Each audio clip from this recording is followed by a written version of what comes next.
अभी 90 दिन क्या और भी 90 दिन चले जाएं और उसके बाद भी 90 दिन चले जाएं, ये आंदोलन तब तक चलेगा जब तक सरकार तीनों कानूनों को वापस नहीं लेगी और एमएसपी को कानून नहीं बनाएगी। इसमें बहुत सीधी सी बात है, ये कोई ऐसी कोई लंबी चौड़ी बात या कोई ऐसी कठिन बात नहीं है जिसको समझने में दिक्कत होती हो। सरकार बेशक सारे हथकंडे अपना रही है, सरकार इस आंदोलन को कमजोर करने की लगातार कोशिश भी कर रही है और अब एक और कोशिश, एक षड्यंत्र जो है वो भी रचा जा रहा है। हो सकता है उसका इस्तेमाल हो, लेकिन इस बार वो सफल नहीं होगा कि कोरोना के फिर से उसकी जो है संख्या लगातार आप देख रहे हैं 2-3 दिन से लगातार ये शुरू हुई है कि कोरोना के इतने मरीज आ गए, इतने मर गए, इतने इन्फेक्शन आ गए, इतने मर गए। महाराष्ट्र में भी, और महाराष्ट्र में भी उन जगह पर जहां किसान आंदोलन है वहां को टारगेट करके जो है लगातार लॉकडाउन वगैरह, और यहां भी ये कोशिश हो सकती है, लेकिन इस बार ये सफल नहीं होगी कोशिश। ये आंदोलन जो इसका लक्ष्य है उस लक्ष्य को पूरे किए बिना किसी भी हालत में बंद नहीं होगा। लेकिन वकील साहब, आपको नहीं लगता किसानों को भी अपनी रणनीति में थोड़ा बदलाव लाना चाहिए? नहीं तो कर रहे हैं हम रणनीति में बदलाव, आपने देखा नहीं, आपने कवर नहीं किया। देखिए हम जाके जगह जगह जाके जो किसान पंचायत हो रही हैं, और बरनाला की जो किसान पंचायत आपने देखी, मैं समझता हूँ 1.5 लाख के लगभग लोग हैं, उसमें 80,000 महिलाएं हैं। तो ये हमारी रणनीति का बदलाव है। हमारी ये रणनीति का बदलाव है कि गर्मी से कैसे बचा जाए, हम उसकी पूरी व्यवस्था कर रहे हैं क्योंकि गर्मी आगे पड़ने वाली है। ये हमारी रणनीति है कि गर्मी अब आ रही है, फसल भी पकने वाली है, फसल भी काटी जाए, वो भी घरों में लाई जाए, और साथ साथ आंदोलन भी मजबूत हो, और इसके साथ साथ किसान पंचायतें भी चलती रहे। ये हमारी रणनीति का हिस्सा है। मंत्री ने उसको तो काउंटर पॉइंट कर देना कि भीड़ से कानून वापस नहीं। ना वो तो डरा हुआ व्यक्ति कहे ना, जो भीड़ से क्या होगा, वो कहना दिखाने के लिए कि नहीं हम पे भीड़ से फर्क नहीं पड़ता। अगर भीड़ से फर्क नहीं पड़ता तो पश्चिमी उत्तर प्रदेश में अपने मंत्रियों को क्यों भेज रहे? जो आपके राज्य के मंत्री हैं वो जा रहे हैं उत्तर प्रदेश वाले, और आपके केंद्र के मंत्री जा रहे हैं। अब सारे नेताओं को आप लेके जा रहे हैं, क्यों जा रहे हैं आप? और क्यों आप जब जा रहे हैं तो क्यों लगातार जो गांव के लोग हैं उन्होंने गांव के बाहर ही लिख दिया है कि बीजेपी के नेताओं का इस गांव में आना सख्त मना है। ये जा रहे हैं ना, वो कह रहे हैं। नहीं, हमें समझाने की जरूरत नहीं है, समझने की उन्हें जरूरत है। हम खूब समझते हैं और हम लगातार लोगों को समझा रहे हैं। और धन्यवाद आप सबका, सोशल मीडिया के आप सारे साथियों का दिल से धन्यवाद कि आपकी बदौलत लोगों को ये बातें समझ में आ रही हैं, कानून समझ में आ रहे हैं कि कानून हकीकत में है क्या, और सरकार किस तरह से उनके साथ धोखा कर रही है, कैसे इस देश को तबाह और बर्बाद करने पर तुली हुई है। सर, आप जैसे लोग कहते हैं सीधी उंगली से घी नहीं निकलता, तो कब तक सीधी उंगली रहेगी आप लोगों की? नहीं, जब तक जो है मतलब लगेगी कि हाँ भाई अभी सीधी उंगली से निकल सके, जब तक सीधी रहेगी। जब जरूरत पड़ेगी तो फिर आगे देख लेंगे कैसे करना पड़ेगा। 256 किसान शहीद हो चुके हैं। देखिए पीपल साहब, जब संघर्ष चलता है, संघर्ष में कुर्बानी होती ही है, ये सच है। ये सच है कि जो हमारे बीच से हमारे साथी 256 साथी चले गए हैं, वो उनके प्रति हमारी संवेदना है, हम समझते हैं, उनका दर्द समझते हैं, उनके परिवार का दर्द समझते हैं। लेकिन संघर्ष है, इस संघर्ष में कब तक चलेगा हम नहीं जानते हैं, पर संघर्ष में ये कुर्बानियां देनी पड़ती हैं। समय भी होता है, पैसा भी बर्बाद होता है, जान भी जाती है, चोटें भी खाई जाती हैं, FIR भी होती हैं, जेल भी जाना पड़ता है, सब तरह की सारी चीजें होती हैं। ये हिस्सा है संघर्ष का, इससे घबराने की जरूरत नहीं। सर, सरकार की मंशा है कि गाजियाबाद को भी जैसे कोरोना उसमें लेके यहाँ भी लॉकडाउन लगने की संभावना नहीं। मैं तो देखिए इस बात की, मैं तो आपको बता रहा हूँ, पहले मैं इसीलिए बता रहा हूँ कि अब जैसे आप देखेंगे कि CA NRC का आंदोलन था, बहुत जबरदस्त आंदोलन था, पूरे देश में आंदोलन था। मोदी जी ने 4 घंटे के टाइम देके और पूरे देश में लॉकडाउन कर दिया।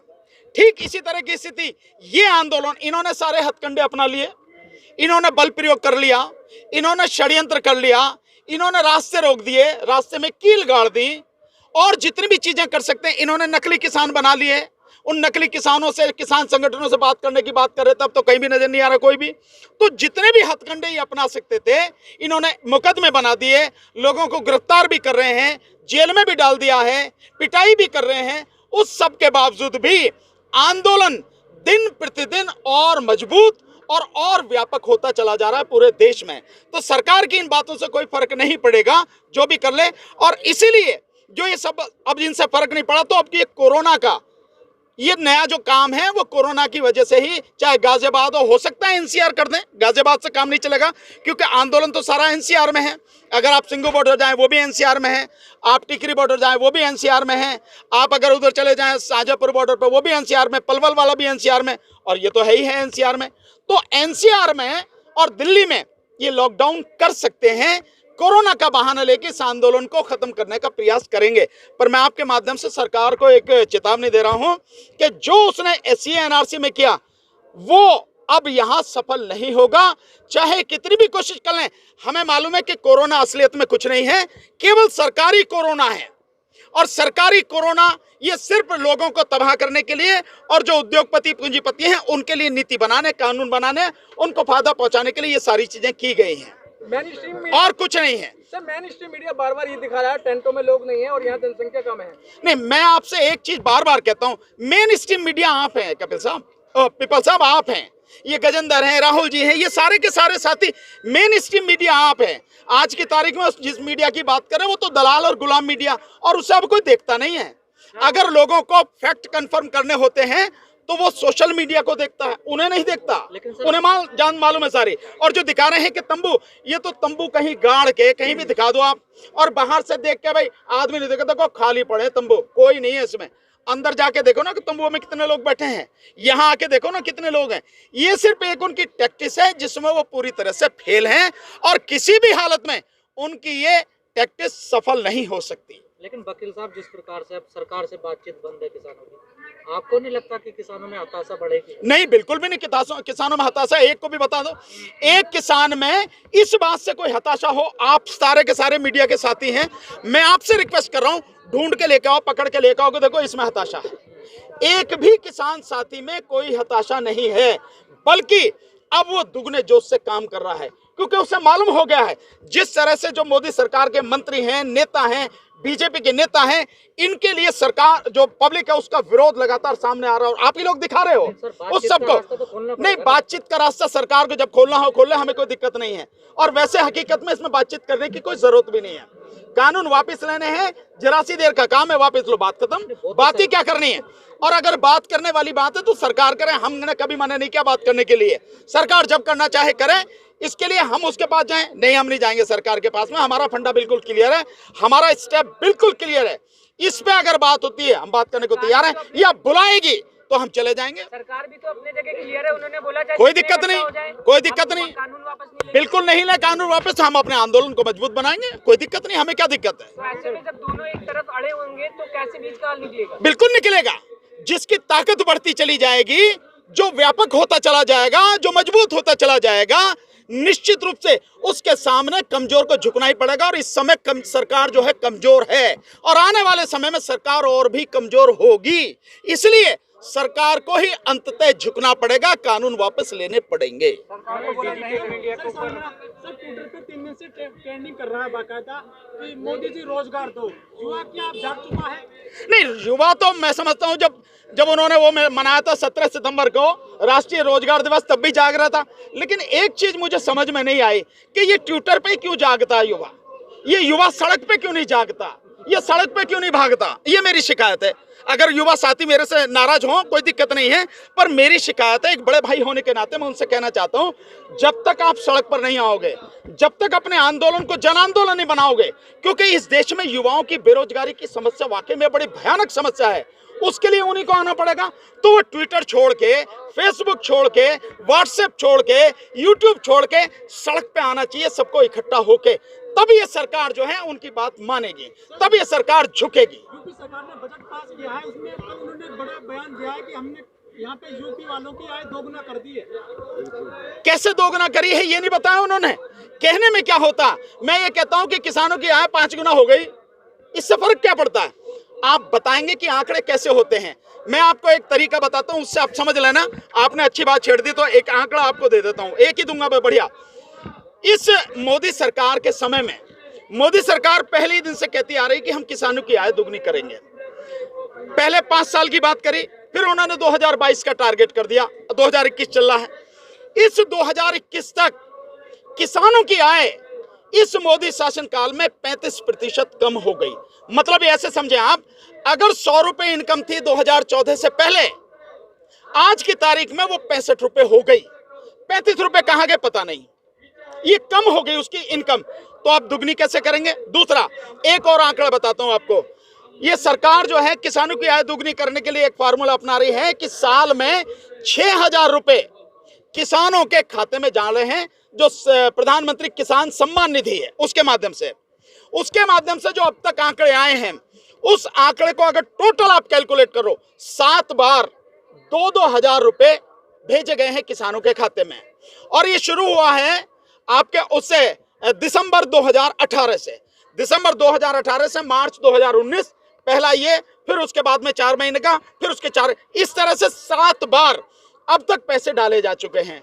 शुरू में जो किसानों को दिए गए, करीब 3.5 करोड़ किसानों के ही खाते में वो पैसे गए। और किसान कितने हैं? सरकारी आंकड़े के हिसाब से इस देश में 14 करोड़ 64 लाख किसान हैं, जिसमें सरकार के हिसाब से 12.5 करोड़ किसान छोटे किसान है, यानी जिन पर 2 हेक्टेयर से कम जमीन है। मतलब 2 हेक्टेयर का मतलब हो गया कि उन पर 5 एकड़ से कम जमीन है, या अगर बीघा में कहो तो 25 बीघा से कम जिस पर जमीन है, वो किसान छोटे और मझोले किसान हैं। उन 12.5 करोड़ किसानों को सरकार किसान सम्मान निधि देती है। अभी तक जो मैक्सिमम सरकार दे पाई है, मैक्सिमम एक बार में, वो 10 करोड़ 40 लाख। ये सरकारी आंकड़े, इनकी कंफर्मेशन नहीं है। उनमें से कितने लोगों को मिला है पता नहीं है। सरकारी आंकड़े कहते हैं कि 40 लाख लोगों को, इसमें फर्जी जो लोग हैं 40 लाख, उनके पास किसान सम्मान निधि पहुंच गई है। तो अगर सरकारी आंकड़े भी मान लेते हैं 10 करोड़ 40 लाख, इन किसानों को मैक्सिमम एक बार में ये पैसे पहुंचे हैं।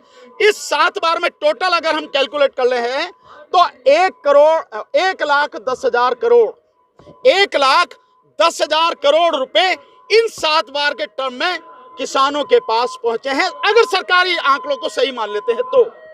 ठीक है, अब आप देखें जरा, इस सरकार ने 2014 के बाद में जो तेल में वृद्धि करी है, मैं आंकड़े बता रहा हूं, इसको बहुत ध्यान से समझना। इसको, जो तेल में वृद्धि करी है, उस तेल से सरकार ने कितने पैसे कमाए? मोदी सरकार ने, राज्य सरकारों का अलग करते हैं, मोदी सरकार ने लगभग 21.5 लाख करोड़ रुपए कमाए हैं।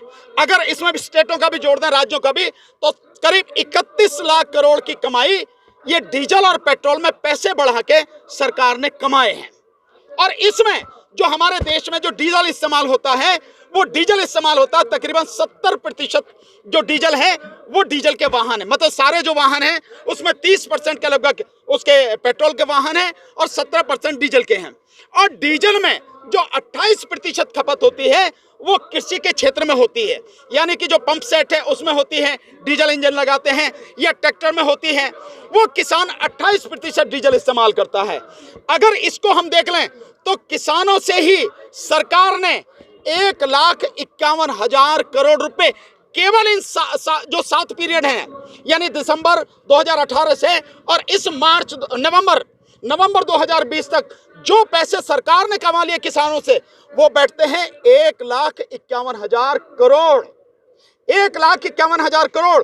और किसानों को कितने दिए? अगर सरकार की बात से माने 1,10,000 करोड़, यानी 41,000 करोड़ रुपए तो किसानों की जेब से निकाल लिए तेल के नाम से सरकार ने। ये दे रही है सरकार। कैसे आय दुगनी हो जाएगी? जो कट्टा था, खाद का कट्टा 50 किलो का 45 किलो का कर दिया, रेट उसके बढ़ा दिए, कैसे आय दुगनी हो जाएगी? बीज की कीमत बढ़ रही है, हमसे लिए जाने वाले जो बीज, खेत में से जो अनाज लिया जाता है उसके 10 गुना से 20 गुना तक जो है वो बीज हम ही को दिया जाता है। कैसे इसमें सरकार करेगी? तो कहने में कुछ नहीं है। और मोदी सरकार या बीजेपी सरकार, चाहे राज्य में हो चाहे केंद्र में हो, चाहे, इनका केवल एक काम है कि बकते रहो, आप कहते रहो, बोलते रहो, और कुछ नहीं है, करना कुछ नहीं है। तो सरकार केवल कह रही है, हकीकत में जमीन पर कुछ नहीं है।